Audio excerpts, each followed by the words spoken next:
Kavatlarda men umumen ceretatlarda soruyan ki siz zindagiyden radyodan gördünüz mü diyorlar. Şunkin bizim aramızda zindagiyden radyodan tapmak öyle kıyım olur. Ne mi deyip şeyle şu? Ne mi müşkül var bizde? Avval şu bark yoktu, avval şu penke yoktu, avval şu külleri yoktu, avval şu peş yoktu, avval şu form yakçal buldu, içi duruşun nığmat yoktu. Ben oğlum çıktığımın yadında da giyeceğim bir vaktinde bir turamızda şu öyle çörek bilen şeker tapılsa bollu başı da gerek yaptı. Ulukan da atı şoňaydy. Bir jere nığmat yoktu. Ama şu nığmatlar arta yine de hoşluk, giňişlik, kanaat, muhabbet, dogolluk, adalypdyr. Näme diýip illet nirde? Ve men a'rada an zikri. Her kimi ki aytdy Allah Taala aytdy, her kimi kimin Allah'ın şeriatyndan ýere orta, dine wara bolmaklygy, gödüniň astyna almany, ile wara bolmaly diýipsa, halqa wara bolmakly gödüniň astyna almany, halqa wara bolmaly diýipsa, ve men a'rada an zikri, her kimi kimin Allah'ın şeriatyndan ýere orta, fe inne lehu ma'işeten danka. Beşek şol adamyň şol denanyň zindagisi perişani bolar diýär Allah Taala. Her kim bolsun, sebep perişani Hudaý Taala bilen Peygamberimizin aýdanyna görä bolmasylykda. Şu tasyny dogurlamaly. Emma yok eger wagandyň zindagimizde şeriata mutabyklyk gelse musulman dogan, şoň bereketine hem dünýämiz hem ahiretimiz abad boljak. Ve men ya'mal saliha, her kimi ki şeriata wara amal etse, min zekerin ew unsa ve huve mu'min, erkek bolsun dinan bolsun, Allah bilen Peygamberi wara ýaşata, felenuhyiyennehu hayaten tayyibe. Hatmin bir de Allah şol erkege, şol denana pakiz zindagi şu dünyada verecek deyip Allah Taala. Kime verecek deyipdir? Her kimi ki Allah bilen Peygambere wara. Emma kıynansakda bizim öyle Türkmen sehramının külle şuar bolýar bilýärmi? Halka wara boluvermelidir, beter gatyp vermeliler, ýerde wara boluvermelidir. Nauzu billah, sen ýerde wara boljak bolsaň, ýerde wara bolanyň aýby ýok. Keten diniňe de ters bolmasa, halka wara bolanyň aýby ýok, bunyň halkymda ters bolmasa. Emma şu şikebin hemmet nereden deriyor? La ilahe illallah'ın sünnetlikten deriyor. Peygamber öde ben bir misal aydeyin üstada şu şuurun şey. Üstada etsin, Hudaý Taala giňişlik berjek. Ol üstada hen ýaşaýjyň Allah dedim get batyn başyna okujak diýip.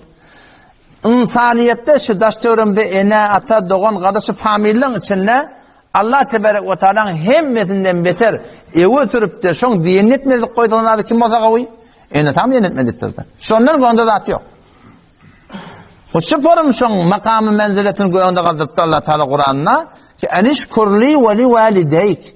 Men Allah'ın şükrünü yerine yetir, enatağın şükrünü yerine yetir diye Hudaý Taala şu adını bilecek getiripdir şonu. Ama şol Hudaý Erhamur Rahimin taza kimen ýadyna Kur'an'ı 3 ýerde jüdägäne we wassaynal insana biwalidayhi dip 3 ýerde jüdägäne getiripdir şonu. Kebede enata insana tapşyrdyk, enatağına ýagşylyk etsin, gowluk etsin. Hatta şu kadar goýanda we la taqul lahum uf. Üf deyip de aytma deyipdir. Keplemek dursun anlayın. Taharlanmak dursun. Kep yüzüne vurmak dursun. Yok. Fakat burada at diyenler çekmette şunu öyle. Şunu diyme deyipdir enatağa. Ama şun Hudaý ki şu kadar mehriban. Rabbimiz Allah şu kadar mehriban. Enatağa şu kadar tavşırıptır. Şun arasında dahil parantez bendigide bir yol koyuptur yani. Ve in cahadaka ala en tüşrike bi ma leyse leke bihi ilim fela tuti'uhuma. Ey ben sana tavşırdım, enatağa yaşlılık etmeli. Şoňa üf deyip de aydama deyip, ýöne bir kanun gaýda var, enatağı menden goýan tutama. Dogry men tavşyrdım.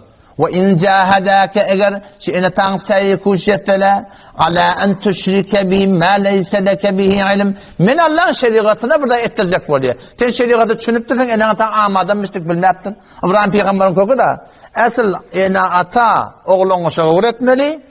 Wagtyky jahalat ortaga gelýär, enata am bolýar, ogluňy şoň İbrahim peýgamberiň mesalda atasyna öğretýär. Ya abati ey dadejan diýär. Men aýtýam gulak atadan.